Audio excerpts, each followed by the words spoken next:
Hello guys, welcome back to the GentleManual channel. In today's video, we're going to be discussing the pros and cons of the alpha, sigma, and beta male traits. What are the advantages and disadvantages of each type? Let's dive in. The alpha male is often seen as the leader of the pack. He's confident, assertive, and takes charge in most situations.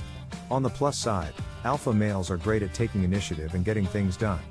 They are often successful in their careers and relationships, and they exude a sense of power and control.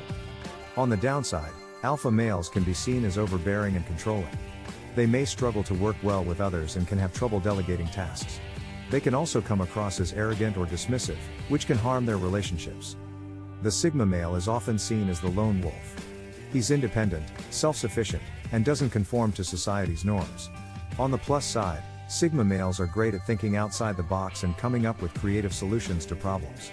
They're also comfortable being alone and don't need validation from others. On the downside, sigma males can be seen as aloof or detached. They may struggle to form close relationships and can have trouble connecting with others on a deeper level. They may also struggle to fit into social groups and can come across as distant or unapproachable. The beta male is often seen as the more passive and submissive type. He's supportive, cooperative, and values harmony in relationships. On the plus side, beta males are great at working well with others and maintaining relationships. They're often great listeners and are skilled at mediating conflicts. They struggle to assert themselves and may not always be confident in their decisions. They may also struggle to be decisive and may defer to others in order to avoid conflict.